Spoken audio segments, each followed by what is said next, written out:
இந்த வீடியோவில் நம்ம என்ன பார்க்க போறோம்னா, சிம்ம ராசிக்காரர்களுக்கு 2026 ஆங்கில புத்தாண்டு எத்தகைய ஒரு ஆண்டாக இருக்க போகுதுங்கிறது சயின்டிபிக் வேதிக் அஸ்ட்ராலஜி முறையில எந்த விதத்திலும் மிகைப்படுத்தாமல், பரிகாரங்கள் அது மாதிரி மூட நம்பிக்கையில போகாமல், உள்ளது உள்ளவாறு உங்களுடைய கர்ம பலன் இந்த ஆண்டு இருக்கக்கூடிய ஆண்டு கிரகத்தின் சஞ்சாரம் மூலமாகவும் அமைப்புகள் மூலமாகவும் எந்த மாதிரி ஒரு தாக்கத்தை கொடுக்கக்கூடிய அமைப்புகள் இருக்கு, சிம்ம ராசிக்கு என்னென்ன மாதிரி கிரகங்கள் அமைப்புகள் உண்டு, கோச்சாரத்தில் எப்படி மாறுது அப்படிங்கிறதெல்லாம் ஒரு பொது பலனாக 26 ஆங்கில புத்தாண்டு முழுவதும் 12 மாதங்கள் எப்படி இருக்குதுங்கிறது நாம இப்போ சயின்டிபிக் வேதிக் அஸ்ட்ராலஜி முறையில் பார்க்க போறோம்.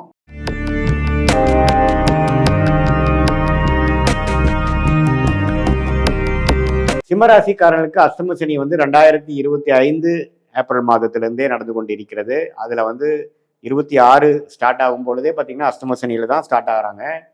குரு பார்த்தீங்கன்னா 11ஆம் இடத்துல மே மாதம் முழுவதும் இருக்கிறார். ஸோ 5 மாதம் மே மாதம் வரை குரு 11ல் இருப்பது ஓரளவுக்கு பாதுகாப்பான ஒரு அமைப்பு. அஷ்டம சனியை ஓரளவுக்கு கண்ட்ரோல் பண்றதுக்கும் ஒரு சப்போர்ட்டான ஒரு அமைப்பாக இருக்கிறது. ராசிக்குள்ள கேது 7ஆம் இடத்துல ராகு. ஸோ எந்த இடத்துல போனாலும் பிரச்சனை தான். ஏன்னா ஒரு பக்கம் அஷ்டம சனி நடந்து கொண்டிருக்கிறது, ஒரு பக்கம் ராகு கேதுகள் ராசியை சூழ்ந்து இருக்கிறார்கள். ஸோ அப்படிங்கிறப்போ நண்பர்கள், நட்பு வட்டாரங்கள், குடும்பம், கணவனாக இருந்தால் மனைவி, மனைவியாக இருந்தால் கணவன், இது மாதிரி எல்லா விஷயங்களும் பார்த்தீங்கன்னா ஒரு மாதிரி பிரச்சனைக்குரிய ஒரு அமைப்பாகவே போகக்கூடிய அமைப்புகள் கொடுக்கக்கூடிய அமைப்புகள் இருக்கு. கொஞ்சம் எல்லாமே கொஞ்சம் கேர்ஃபுல்லாக போகணும். இதில் குருவின் பார்வை 7ஆம் இடத்துல இருக்கிறதுனால கொஞ்சம் கண்ட்ரோலில் இருக்கும். ஸோ முதல் 5 மாதங்கள் பார்த்தீங்கன்னா ஓரளவுக்கு பரவாயில்லை. அஷ்டம சனியை கண்ட்ரோல் பண்ணுற மாதிரியும் ஓரளவுக்கு தன்மைப்படுத்துகிற அளவுக்கும் இருக்கக்கூடிய கிரக சூழ்நிலைகள் இருக்குது.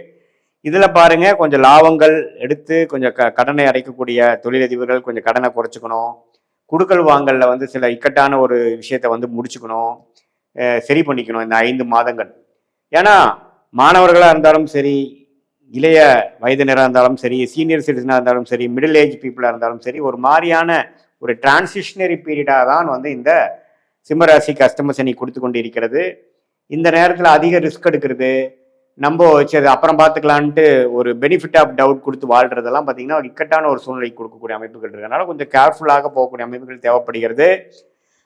ஜூன் மாதத்துக்கு அப்புறம் பார்த்தீங்கன்னா குரு 12ஆம் இடத்துக்கு உச்சம் பெற்று அஷ்டம சனியில் இருக்கக்கூடிய அந்த 8ஆம் வீட்டில் இருக்கக்கூடிய சனியை பார்த்து தன்மைப்படுத்துறார், திட்பலம் கொடுக்கிறார், சுபத்துவப்படுத்துறப்போ கொஞ்சம் ஏதோ ஒரு இடத்துல இருந்து பணங்கள், எதிர்பார்க்கக்கூடிய பணம் பொருள் நமக்கு உதவி செய்து நமக்கு சில பிரச்சனைகள் சால்வ் ஆகக்கூடிய அமைப்புகள் உண்டு. அது சுப விரயமா இருக்கலாம், போட்ட இன்வெஸ்ட்மெண்ட் பெரிய லாபத்து மூலமாக இருக்கலாம், அதே சமயத்தில் நமக்கு வரவேண்டிய பணமா இருக்கலாம், நாம இதுவரை நம்ம கடந்த 3-4 வருஷமாக நம்ம செய்த ஒரு உழைப்புக்கு வரக்கூடிய ஒரு அமைப்பாக இருக்கலாம்.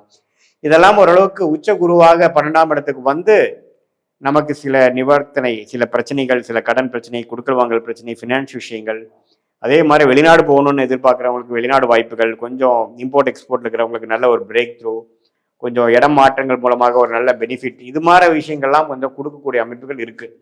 பட் என்னதான் இருந்தாலும் ராசிக்குள்ளேயே கிட்டத்தட்ட டிசம்பர் முதல் மாதம் வரைக்கும் ராகு கேதுகள் இருக்கும் பொழுது இந்த பழகிறது அன்றாட நீங்க வாழ்க்கையில மீட் பண்ற கொலீக்ஸ், கஸ்டமர்ஸ், நண்பர்கள், அசோசியேட்ஸ், பங்குதாரர்கள், குடும்பத்தினர் எல்லாமே பார்த்தீங்கன்னா கொஞ்சம் உங்களுக்கு சாதகமாக, உங்களுக்கு ரொம்ப பிடித்த மாதிரி ஒரு அமைப்புகள் கிடைக்கும், ஒரு பிஹேவியர் வரும், ஒரு உறவு இருக்குங்கிறது நம்ம சொல்ல முடியாது.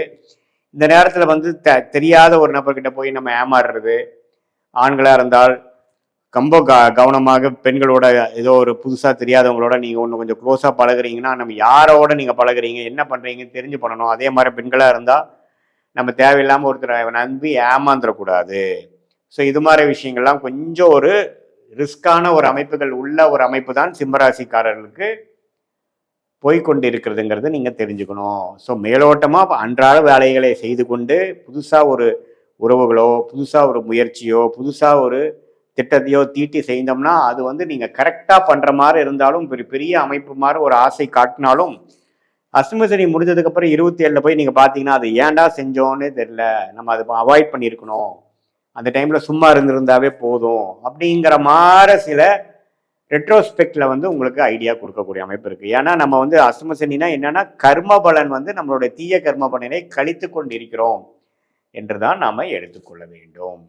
ஸோ சிம்ம ராசிக்காரர்களுக்கு வந்து இந்த ராகு கேது குரு சனி எல்லாம் ஓரளவுக்கு சுமாரான அமைப்பு இருக்கிறதுனால மாணவர்களும் பார்த்தீங்கன்னா கொஞ்சம் கோபதாபங்கள் வர்றது, டென்ஷன் ஆகுறது, எக்ஸாமில் வந்து கொஞ்சம் 100% அவங்களுடைய பொட்டன்ஷியலுக்கு பெர்ஃபார்ம் பண்ண முடியாத ஒரு அமைப்பு, நண்பர்களிடையே வந்து கோபதாபங்கள் வர்றது, ஹெல்த் இஷ்யூஸ் வர்றது, திடீர்னு அடிபடுதல், முதல் இருக்கிற மாதிரி ஒரு கான்சென்ட்ரேஷன் இல்லாமல் பதட்டப்படுறதல், அதே மாதிரி இளைய வயதினர் பார்த்தீங்கன்னா அந்த காதல் விஷயத்தில் போய் மாட்டி அந்த மன அழுத்தத்தில் இருக்கிறது, பிரேக்கப் ஆகுறது, இழக்கக்கூடாதே இழக்கிறது.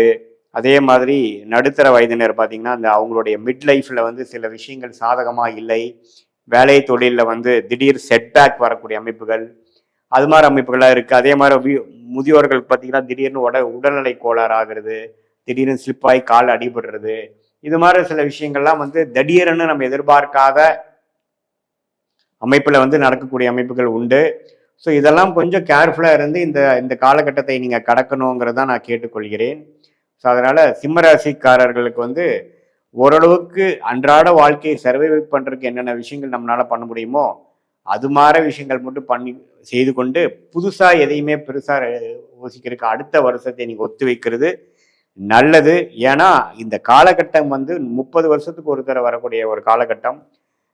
நம்பி பேராசைப்படும் பொழுதும் பெரிய ஒரு விஷயம் நினச்சி போய் ஒருத்தரோட பழகிறதும் திடீர்னு நமக்கு வந்து அது தேவையற்ற ஒரு விஷயமாக பிற்காலத்தில் நம்ம பார்க்கும் பொழுது நமக்கு மனசை வருடுற மாதிரியும் கை சுடுற மாதிரியும் தேவையற்ற ஒரு கசப்பை கொடுக்குற மாதிரியும் கொடுக்கக்கூடிய அமைப்பு இருக்கிறதுனால கொஞ்சம் கவனமாக இருக்கணும். இது ஒரு பொதுவான பலனே தவிர உங்களுடைய பிறந்த தேதி, பிறந்த நேரம், பிறந்த ஒரு வைத்து வரக்கூடிய ஜென்ம ஜாதகம் எது மாதிரி ஒரு அமைப்புல இருக்குதுங்கிறதை வைத்து அந்த தசாபுக்திகள், உங்களுடைய ஜாதகத்துல வரக்கூடிய தசாபுக்திகள் சிறப்பா ஒரு ராஜயோக திசையா இருக்கும் பொழுது நான் சொன்ன தீய பலன்கள் குறைவாகவும், ஓரளவுக்கு சுமாரான திசை தான் போயிட்டு இருக்குங்கிறப்ப நான் சொன்ன இந்த மாதிரி சாதகமற்ற பலன்கள் கொஞ்சம் தூக்கலாகவும் இருக்கக்கூடிய அமைப்புகள் இருக்கு. இப்போ நம்ம பேசுறது வந்து ஒரு பொதுவான பலன். இப்போ ஜென்ம ஜாதகத்துல வச்சு பார்க்கும் பொழுது துல்லியமான பலன், லாங் டேர்ம் எப்படி, ஷார்ட் டேர்ம் எப்படி, எது மாதிரி விஷயத்துல உங்க வாழ்க்கை பாதை திரும்புற மாதிரி இருக்கு, எது பிராப்தங்கள் காத்து கொண்டிருக்கிறது, எந்தெந்த பிராப்தங்கள் நமக்கு இல்லை என்பதை தெரிந்து கொண்டு அதுக்கு தகுந்த மாதிரி வாழ்க்கையை அமைத்து கொண்டு, வாழ்க்கை சூழ்நிலையை அமைத்து கொண்டு, திட்டங்களை தீட்டி தேவையற்ற விஷயத்தை கழித்து தேவையான ஒரு விஷயத்தை மட்டும் நீங்க வந்து மனசுல ஃபோக்கஸ் பண்ணி நீங்க அதை செய்தீர்களானால் கண்டிப்பா வாழ்க்கையில எதிர்நீச்சல் போடாமல், சிரமப்படாமல், எளிதில் நம்மளுடைய கர்மா என்ன இருக்கோ அதுக்கு தகுந்த ஒரு பொட்டன்ஷியலுக்கு, அதுக்கு தகுந்த ஒரு தகுதிக்கு வேணுங்கிற ஒரு நல்ல வாழ்க்கையை வாழ்ந்து பொருள் விரயம், சமய விரயத்தை இழந்து மன கஷ்டப்பட்டு மன உளைச்சலாகி தேவையற்ற விஷயங்களை தேவையற்ற நபர்களோட செய்து வீண் மன உளைச்சல் அடையாமல் வாழ்க்கையில் எளிதில் வெற்றி பெற முடியும் என்று சொல்ல விரும்புகிறேன். மீண்டும் மற்றொரு காணொளியில் சந்திப்போம். நன்றி, வணக்கம்.